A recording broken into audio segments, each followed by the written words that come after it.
Good day, folks. This is Greg Judy at Green Pastures Farm. Today, I just wanted to go over the finished product. We don't have the inside finished yet.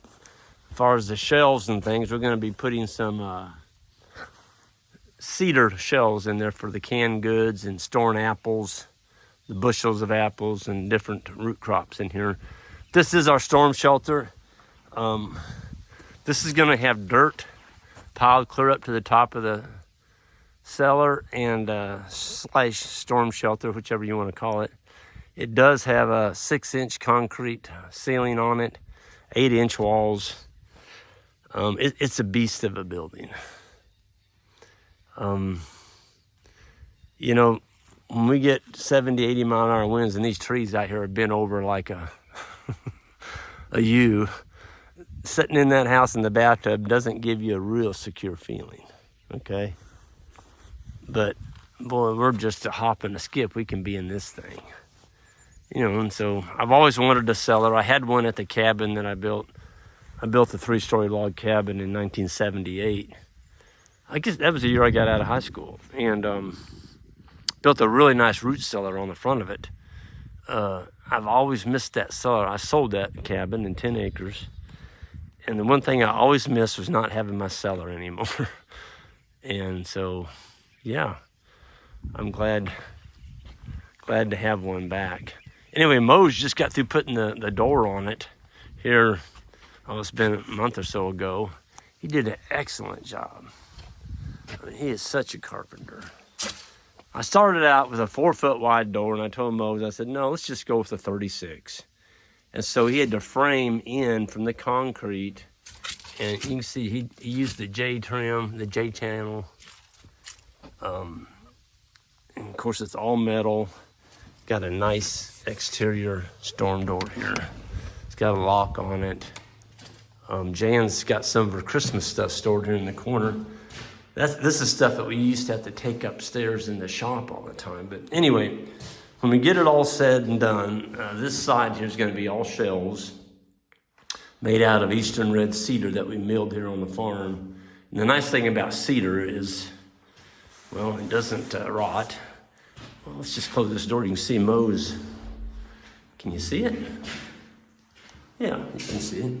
He actually lined the inside. Those are 1x6 cedar that was milled here on the farm. And cedar doesn't rot, it doesn't mildew, and yeah, and it doesn't have the treated, you know, if you buy treated lumber, and you put down here where you're storing your food, if you're storing apples and potatoes on bins that have treated wood, that's not really a good thing. But yeah, we've got a floor drain in it. I've got to pop that out and put the actual drain right here. There's another fitting that goes in there. And then we have, right there's where the vent is. I've got to cut that plastic off, and that's going to be our vent so we can breathe in here. And you know, I wasn't going to put electricity in it. I was just going to put a battery powered light. But I don't know. The jury's still out, and I've kind of changed my mind a little bit on this cellar. I've been flipping back and forth. Here we've got this beautiful foundation up here. Already got a concrete floor in it. And it's perfectly flat.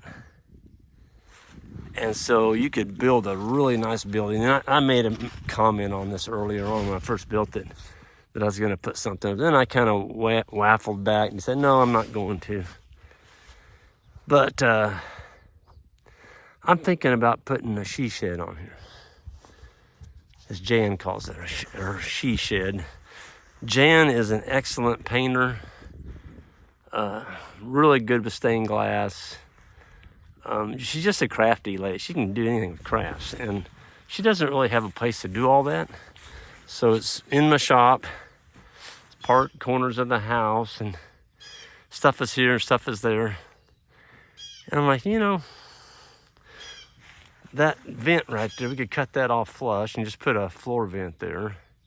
And go ahead and stud wall this up, put a roof on it, Of course, the door, we'd put a door here on this end. Of course, this is all be filled in with dirt, backfilled. And Jan could have her own she shed. And of course, if we do that, we got to bring power down this hill. There's a power pole up there, and we'll have to trench a line and run a wire feed down and give her some plug-ins and stuff. Lights. I don't know. I'm thinking that's maybe what I do. It'd make a good one just to, build something on. But the builders that did this really did a great job. They put the wings out here to keep all the dirt from settling in around the front of the cellar.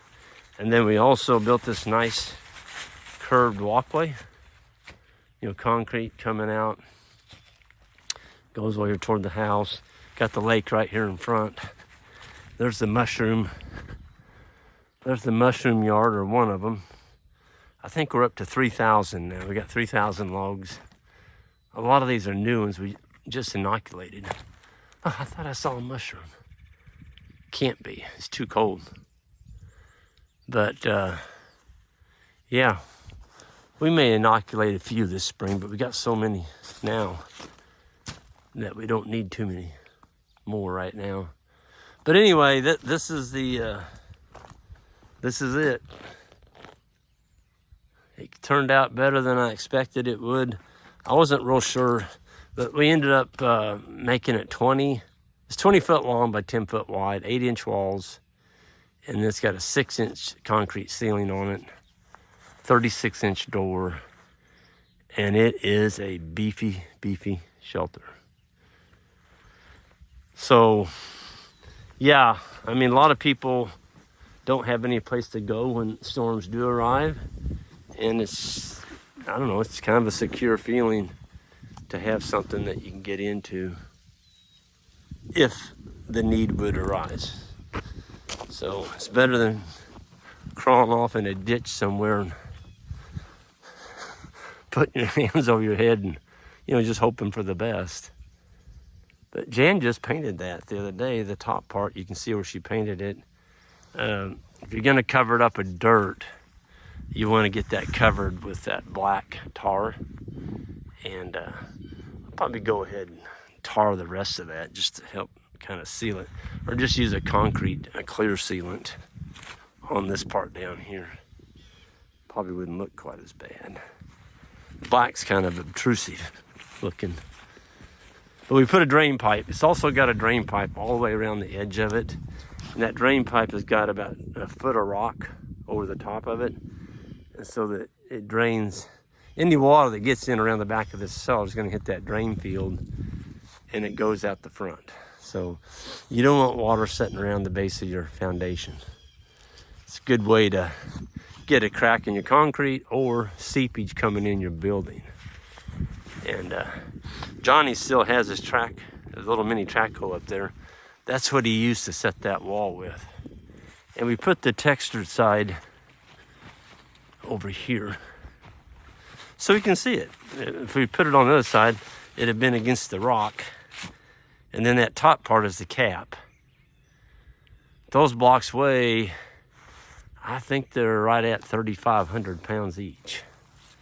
So it takes a pretty good implement to pick those up. It was all my tractor wanted. And I made darn sure that I didn't turn my wheels. I just went straight backwards and set it on the ground.